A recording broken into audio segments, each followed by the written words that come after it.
So, David. Oh, Michelle. So, I talked about how last ep that we had someone exciting potentially. He's sitting right opposite me. I know. Just try not to drool, please. I'm really excited about this. Yeah. Look, we'll get into who it is very shortly. Yeah. But, we've been talking about whistleblowers, and I know that this is probably someone we definitely want to speak to. Totally. It's like in the wheelhouse of the things that we talk about. It's very exciting.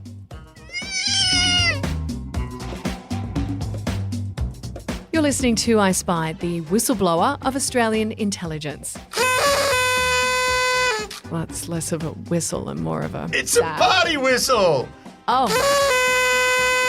I don't really know if it's that kind of... Come on, everything I say is flippant and party kind of. Okay.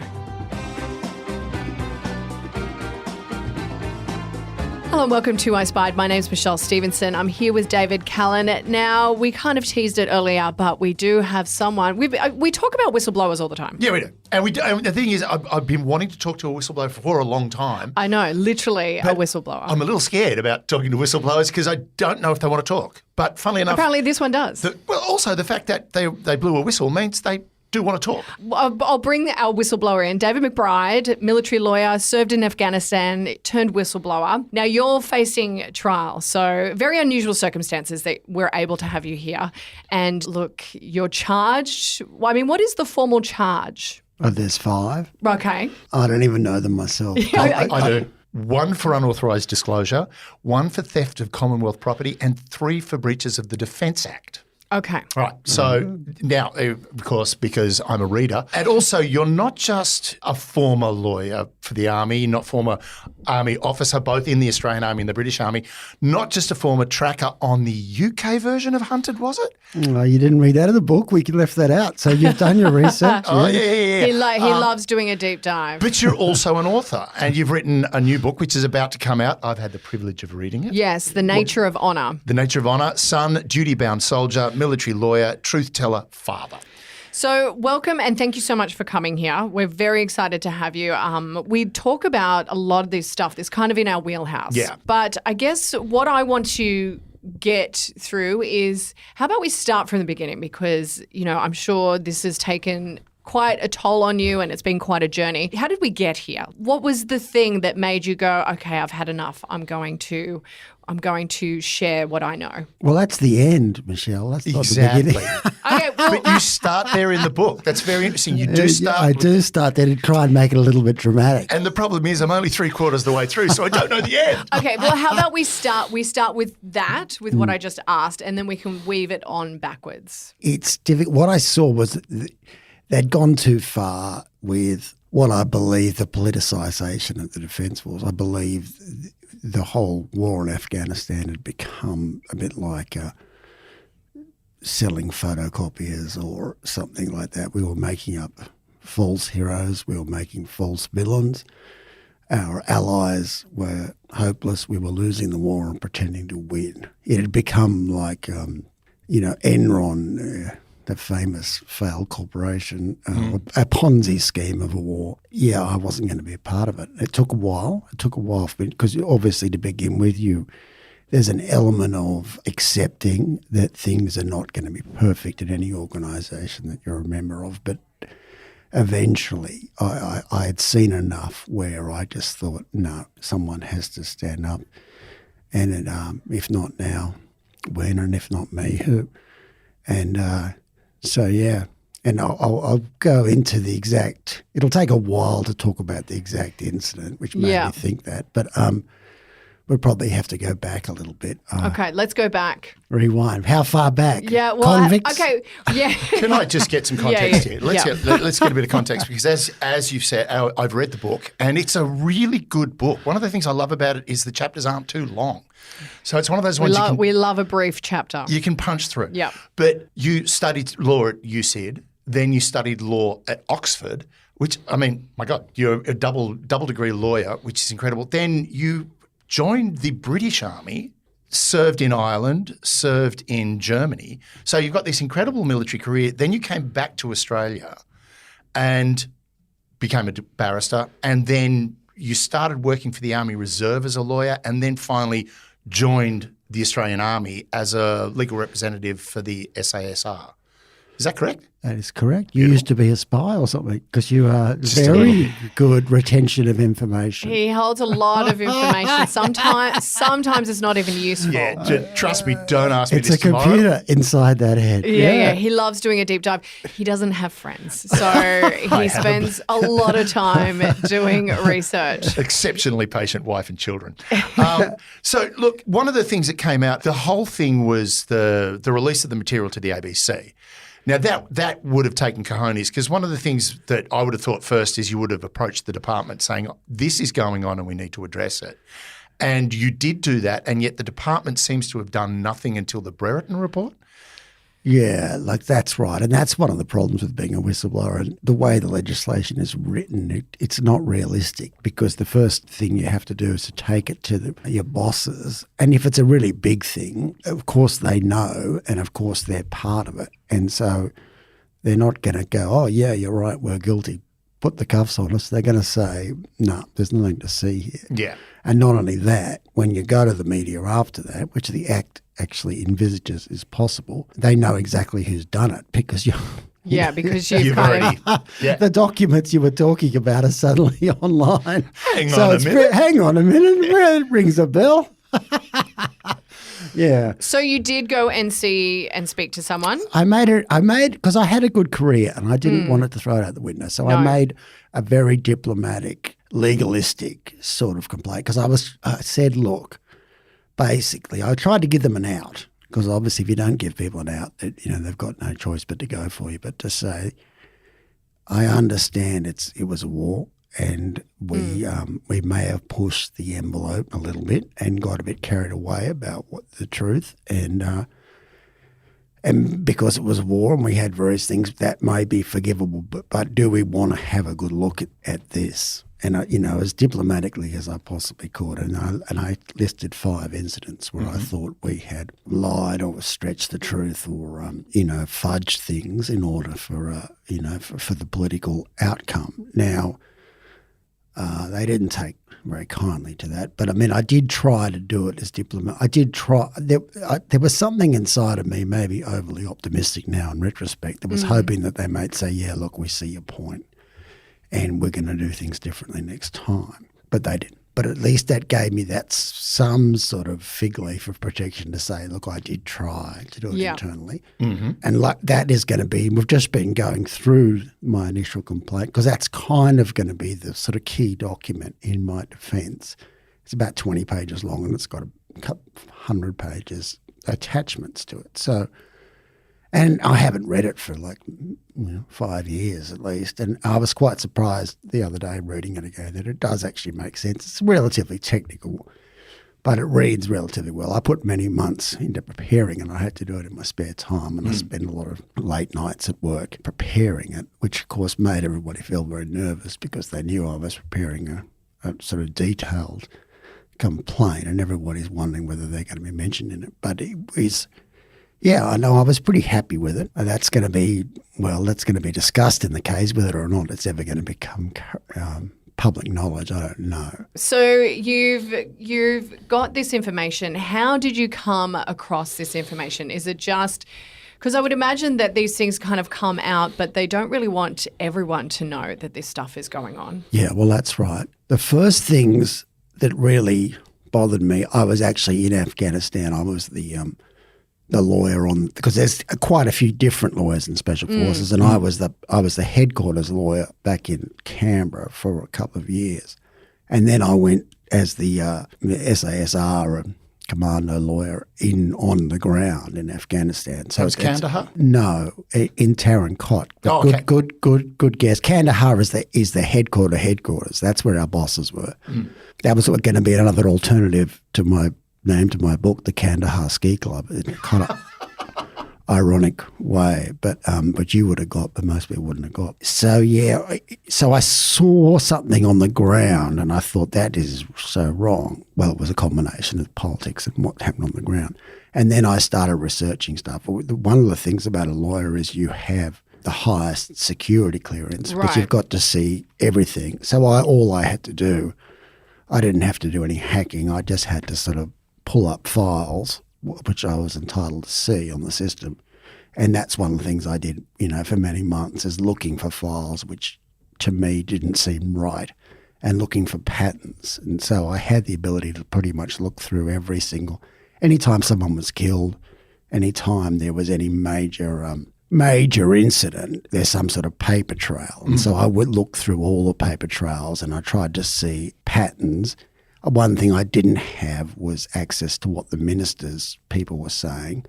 And that's one of the reasons why I first saw the journalists. I was hoping it was going to be more like All the President's Men, the sort of Watergate scenario, where I would have two very clever journalists who would start hunting around for the missing pieces. But journalists aren't clever, let me just caveat that. Certainly the days of Bernstein and Woodward seem to be long gone. We just do a lot of Googling and hopefully something comes up. Find a guy in a blanket fort to do all your reading for you. Have lunches, Yeah. So it didn't quite, my romantic the idea ideas. wasn't quite there yet. No.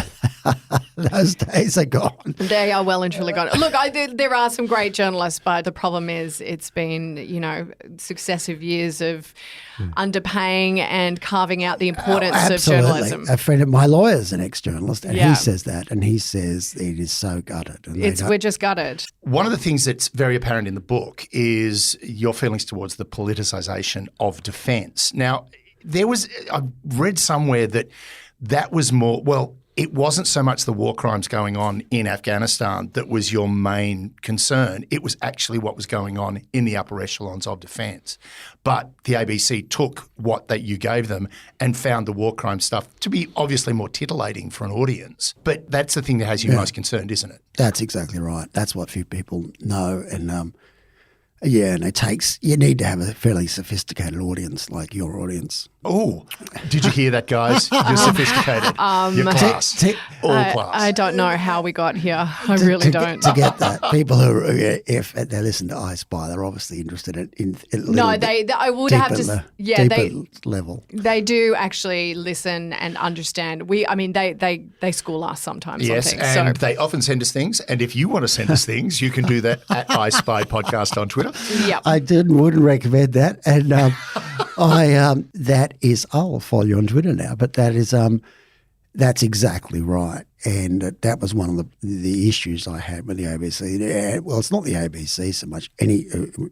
Unfortunately, of course, they're owned by the government, and the government, a bit like the fall of Singapore, if the government wants them to toe the line, all they have to do is turn the money off. And there's going to be no bad government stories. And that's one of the things that we've had since, again, sort of higher level stuff. Since Watergate, I think the US learned some good lessons, bad lessons, whichever way you want to look at it. But they realise you control the media, you control the war. Yeah. And now the idea that there would be people will run bad soldier stories, but the idea they'll run a bad government stories, it's very, very rare that would ever happen, if maybe even impossible. So trying to get a major media company who rely on the government for tax or licenses and have lunch together with, they're not really they're reluctant to run a bad government story unless they've got a particular minister maybe they want to target. But generally they're focused what is sexy. And that's one of the things about another one, the problems about being a whistleblower. There's an assumption that you take your papers to the journalist and it's suddenly going to be front page news and you're going to get the result that you wanted. But that's just not the way it works. They look at it, they try and decide whether it's saleable, whether or not it's going to run. And first I was a bit angry about that, but then I can see that's just the way it works. They've got to sell copy. They can only think what is the public going to want, what does my bosses want, and that's not everything. And so you've got to weigh that up about what they're going to consider. I mean, if you could have a really good story about nuclear waste being dumped somewhere, but if it's too technical and the journalists don't think anyone's going to understand it, no one will run it. Yeah, well, nuclear waste really isn't very sexy. No. But a nuclear submarine, that is sexy. So sexy. That's right. So the information was found to be credible in the Brereton Report. So how did that kind of make you feel I mean, in terms like that you. Well, as David said, I mean, yeah, half. Yeah. Because I said that that the leadership had a lot to do with it. And the thing about Brereton is it's kind of said the leadership had nothing to do with it. Well, I mean, we all know that the Army's a top-down approach. So it's very interesting that they said it had nothing to do with it. Well, that's right. Yeah, that's exactly right. I mean, that's what you get taught in day one. Yes. Is that if anything goes wrong, even if it's perhaps not your direct fault, that's the people at the top have to take the fall. Yeah, for it. yeah. That didn't happen. That is something that you feel is one of the major problems going on in I defence think at it's the a moment. huge major problem. I'd rather see one general have to answer some hard questions than 50 corporals. Yeah, and I think that is one of the things that a lot of people have kind of been questioning around this as well, because we all know that armed forces are a kind of top-down approach and they kind of set the standard, and what does get passed as normalcy or we can get away with this or we can do this has to be set at some point by someone higher up. Yeah, well, that's right. I mean, look, David Hurley is the Governor-General now. He's been rewarded, It may have just been I don't think it's fair that he's sitting in Government House with all servants and things, and a lot of corporals and privates are really under a lot of pressure. Now, maybe he is blameless, but you would have thought he would have to come in and explain under cross-examination in the same way they all had to do for Brereton. I mean, I would like to see it just standardised pressure placed on those at the top and those at the bottom, and in fact the minister as well. I mean, Stephen Smith's over in London. The problem is that the senior leadership basked in the glory of the Special Forces for a long time. Yes. Yeah. Now, you can't have it both ways. You can't sort of like pin medals on and get that bump in the polls when things are going well, and then just run for cover and just throw people to the wolves when things go bad. If you've been there on the up, you need to be there on the down as well. And I think most of your listeners would agree with that. I mean, it's not a matter of putting anyone in jail so much, but it's just a matter of getting people to answer questions about who knew what when and what they did to prevent it. And I think also, like, for a very long time, and why a lot of people were so surprised, and probably why it took so long for people to kind of investigate and want to dig deep into it, is because we've always been proud of the way our armed forces have carried themselves overseas. They've always been, kind of the peacemakers, and they've always been the ones that have never really got their hands dirty or really, would be seen like, the diggers. We're the good guys. We were the good guys. And I think that kind of the Brereton Report and a lot of this stuff has kind of changed the way that we perceive our diggers and our armed servicemen. And that is kind of a bit of an issue because Australia Anzacs, we do Anzac Day. We're very pro. Do you know what I mean? So I can see why there is that kind of pushback. But at the end of the day, no one is bigger than, human rights. No one is bigger than making sure that our servicemen carry themselves in a way that is professional. And I think it takes absolute bravery to be the person to go, you know what, this is not right. And if you had not have seen that and seen those patterns, do you think any of this would have come to light? Yeah, look, I don't think so. And others think that as well, in that I was the first squeaky wheel to say, look, I'm going to do something. They knew I'd given something to the press, probably they worked it out, but they wouldn't have known what. And I think they went into a bit of a panic and said, we need to get ahead of this, because it is all run like a highly cynical PR department, and they would have said, we need to get ahead of this. And I think I forced their hand with Brereton, that they did it in response to the fact that I was already talking. Well, there was the Krompert's report, which was a sociologist who went and interviewed the SAS. Then there was was it the Trumbull report?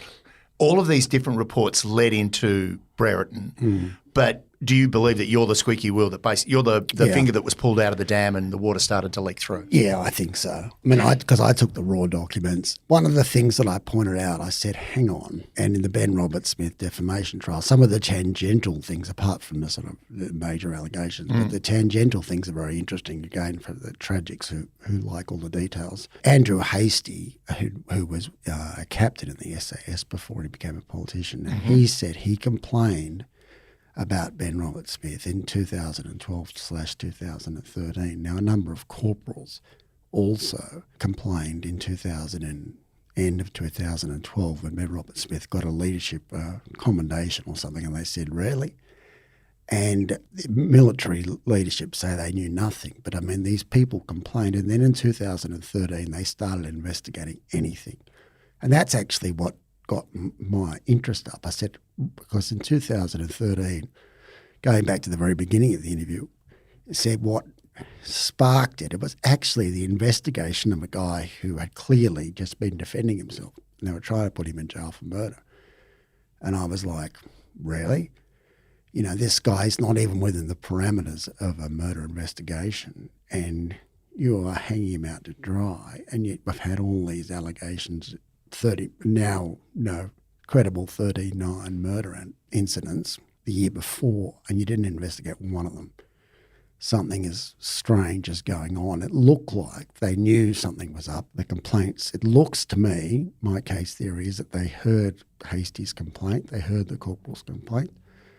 They knew something was up and they thought, shit, we need to get some scapegoats and we need to get them fast. Yeah. And that was what made me start looking into it, to say the political winds had changed. They saw that the writing was on the wall and they said, shit, we need to look like we take this seriously. So just arrest anybody except famous people, because that will bring everything down. But arrest some non-entities and that will clear us in the eyes of the media. You know, we'll look like we really care. And highly cynical.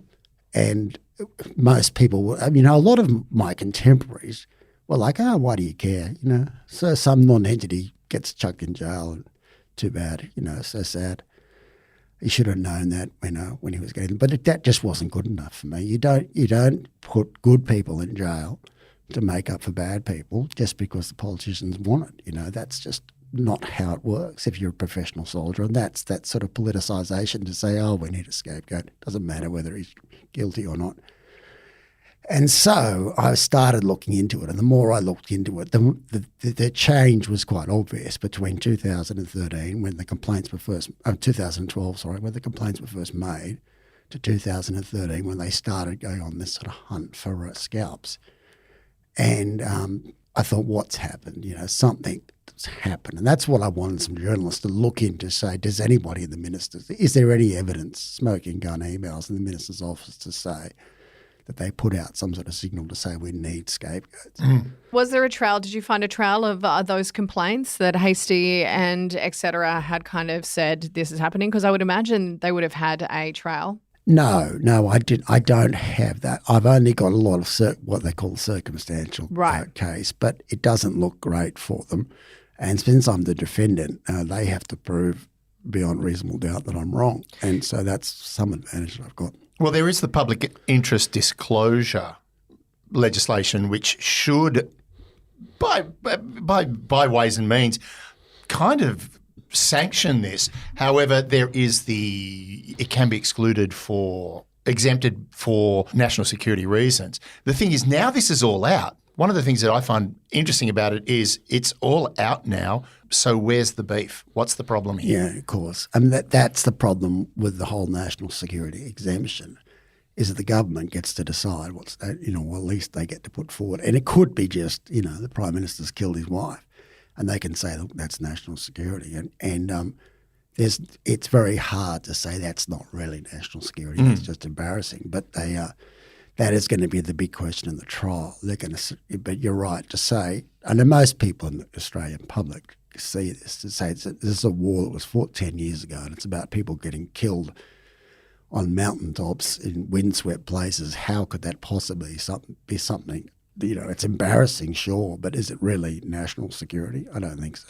Yeah, and I think one of the things that I found interesting too with the Ben Roberts-Smith stuff, regardless of the judge finding that, there is no question in the judge's mind that he did commit a lot of these atrocities, the people were still coming to his defence, and that's kind of hard to kind of get people to change the way they feel about someone who they believe is a war hero. But most of it has to do with the fact that they're like, well, this is war, this stuff happens, why do we care? Yeah, I get that a lot. And people say, and quite reasonable, likeable people say, oh, what happens overseas? Stays overseas. Not Vegas, mate. It's not Vegas. Yeah. We're not at the craps table and picking up strippers. I know. And I get where they're coming from. I think they're trying to say, our soldiers go through Yes, of course they do. And it's great to see that people support, but I think it's summed up best by one of the key witnesses against him, who was an SAS sergeant himself. And so those people are slightly misunderstanding it. It's not, the latte set from Leichhardt against Ben Roberts-Smith. It's another SAS sergeant who's just as brave, who's done just as many operations, and who has said he went too far. And this guy in this quote I was thinking of, he even implies, he doesn't say it of course, but he even implies to say, look, we all shot people, perhaps we shouldn't have, but BRS took it too far and was, taking people around the back and blowing their brains out, and that was wrong. That's coming from an SAS guy. Yeah. That's not coming from a journalist, and that's why I support them, because the witnesses are other SAS people. I mean, they're people that put their life on the line just as much and did all the selection and were just as brave, and the sort of people that are going to come and save you. So it's not a matter of journalists versus soldiers. It's soldiers. It's soldiers who have stood up and again, at the cost, severe cost for them. I mean, it must be very, very hard, and I'm sure none of them particularly wanted to be in that courtroom. They'd rather be out there defending the country, and I take my hat off to them. It's not very easy, and yet they did it because they thought it was the right thing to do. Yeah, and just as hard for someone like you, but I want you to stay there. Don't go anywhere, because we're going to keep you around for another ep, I think. Put him in the fridge. Put him in the fridge. Keep him on ice. Keep him on ice. And we'll talk a little bit more about the trial and the toll that's kind of taken on you and your family, and kind of the wounds the government doesn't really want opening. So you don't go anywhere.